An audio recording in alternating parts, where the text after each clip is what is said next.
And we continue. Portrait of an ISTP. Just as impulsive as other SPs, the ISTP's life is artful action, and action is end in itself. Action for the ISTP is more gratifying if it is born of impulse rather than of purpose. If the action is in the service of an end or aim, let the aim look out for itself. It cannot be allowed to influence execution. The act is self-directed, self-leading, containing its own imperatives, which cannot be suborned to mere rules, regulations, or laws. ISTPs are egalitarian and can be fiercely loyal to brothers, but they can also be fiercely insubordinate, seeing hierarchy and authority as unnecessary and even superfluous. Whatever. It is not so much a matter of going against regulations as it is simply ignoring them. The ISTP must do his or her thing, free to vary each next move.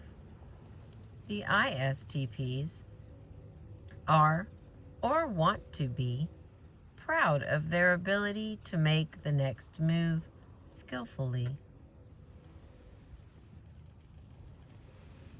ISTPs are often fearless, risking themselves more than other types, despite even frequent injury.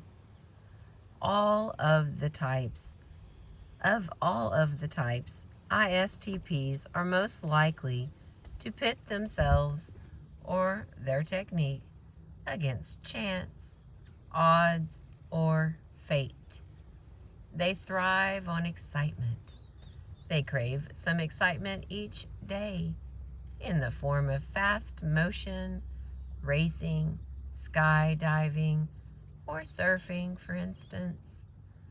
This hunger for action makes them more subject to boredom than any other type, their urge driving them to faster pace. Strangely, however, they are not bored while doing their thing, even though there may be long stretches when nothing happens, as during travel, surfing, hunting, or fishing.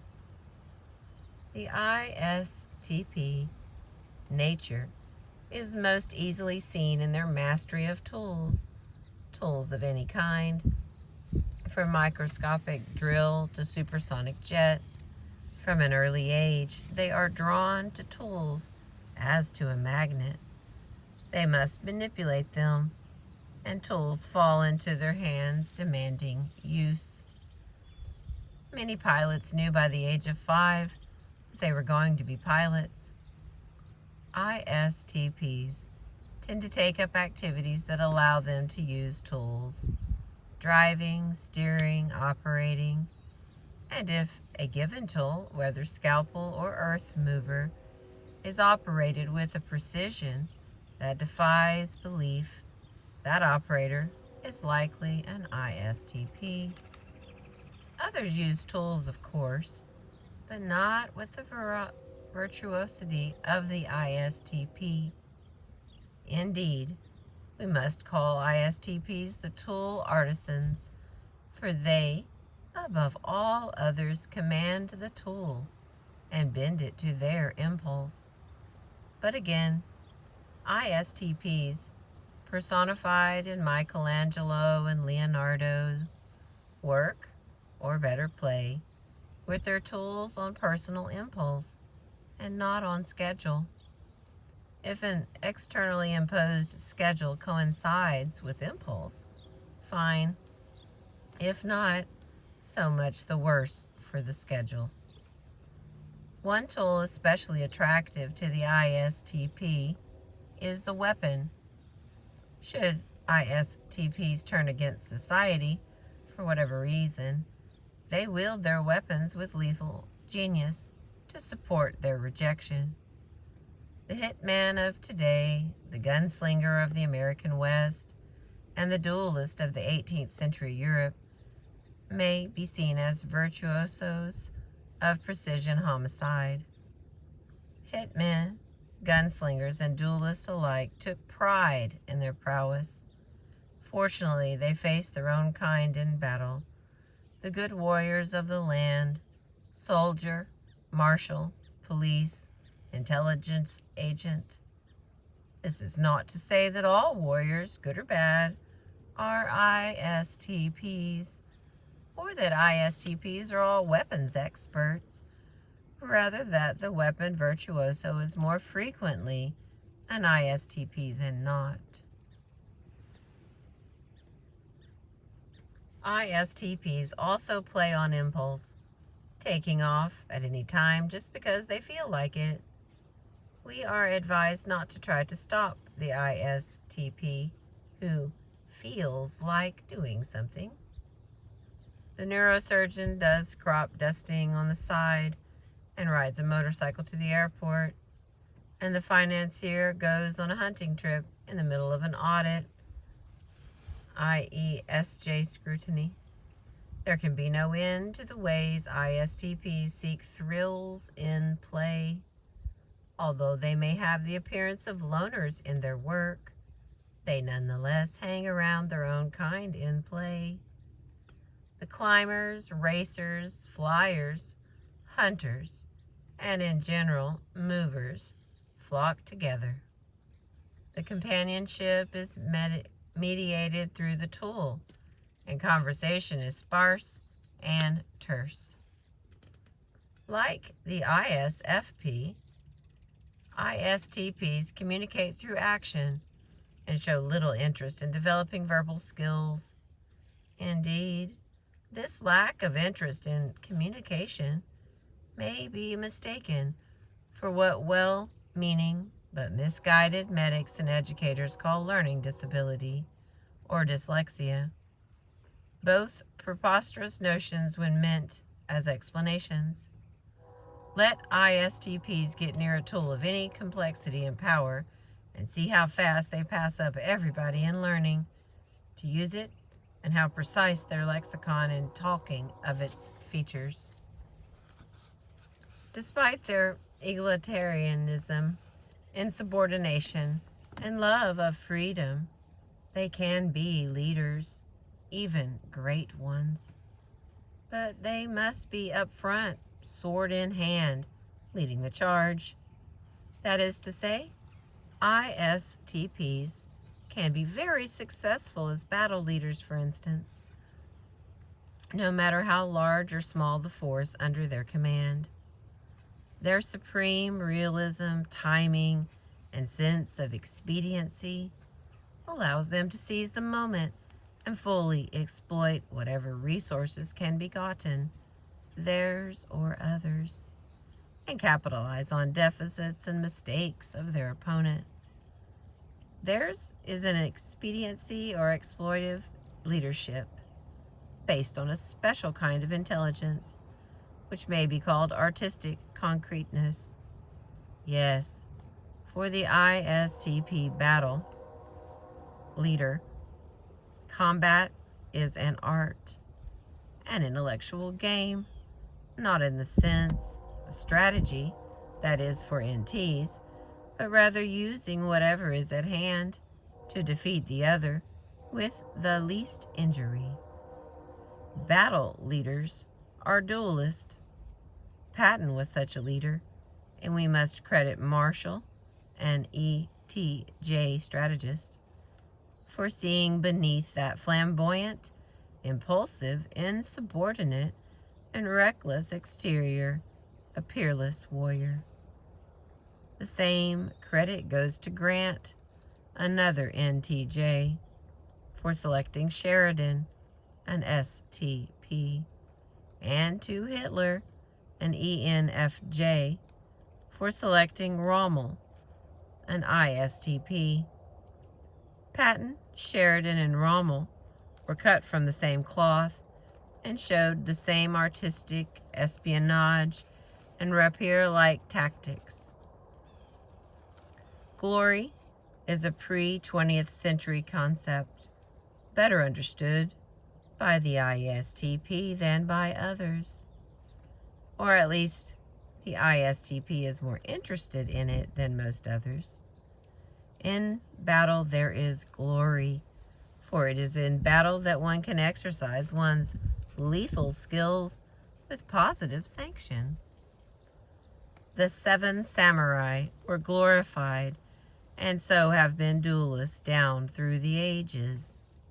Foss, Boyington, Funk, and von Richthofen, all virtuosos of the winged machine gun, are still glorified heroes, but there are hundreds of warriors just like them in nature. One can test one's mettle in lethal duel. There's glory in it, as the film The Great Waldo Pepper showed most poetically. The education and intelligence of the ISTP is worth special comment. Possessed of artisan intelligence, ISTP is not in the least interested in the clerical, interpretive, and science curricula that abound in the 20th century school. The other SPs, equally bored by the school, will at least act as if they're trying to learn, but not ISTP. ISTP will stare coldly into the eyes of the teacher and not even say no. No amount of cajoling, bribing, rewarding, punishing, or threat will get them to do their schoolwork. Schoolwork, quite apart from being irrelevant to the talents of SPs, is, after all, mere preparation for something the ISTPs figure they're never going to do anyways. SPs do not wish to prepare for anything, and ISTPs are careful to make this clear to their would-be instructors. What is there to do now that is worthwhile? ISTP will not sit still, literally, for the trivial fare dished out sanctimoniously in the eyes of the ISTP. Most seem to agree that ISTPs should do their schoolwork, but why? The arguments are piddling and incoherent, warranting the scorn they get from the unshakable ISTP. ISTPs are not minimally brain damaged or hyperactive or dyslexic. They are active, and they are stubbornly insistent upon getting to do in school some things that allow them to test their intelligence and their mettle. Name-calling and pill-pushing won't change them, other than destroying their self-confidence and perhaps creating a stimulant addict now and then. Give them a tool-centered curriculum and watch their speed. Behaviorally, the ISTP is more like the ESTP than any other type, and the older they get, the greater the resemblance. When young, ISTPs may look very much like ISFPs, but as their confidence and pride increase, this resemblance recedes. Jungians think ISTPs are just like INTPs, with only minor differences, but this is based on the definition of an ISTP as introverted thinking types. INTPs are logical, philosophical, and architects in the way they think, but ISTPs are completely disinterested in these pursuits. Even a cursory observation of a few clear-cut ISTPs will show how striking the contrast and how trivial the resemblance. And the final paragraph. Still, the most important thing about the ISTPs is their communality with the other SPs. We might think that there would be some resemblance to the ISTJ, having, as they do, IST in common, but no, their behavior is antithetical in almost every dimension of comparison. One is pessimistic while the other optimistic. One is parental, the other fraternal. One saves, the other spends. One believes in rules, the other is instinctually insubordinate and recalcitrant to rules, and so on.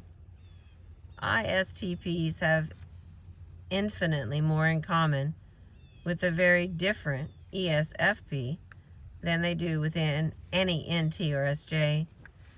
Besides the above, their mood is one of good cheer. They are loyal to their equals.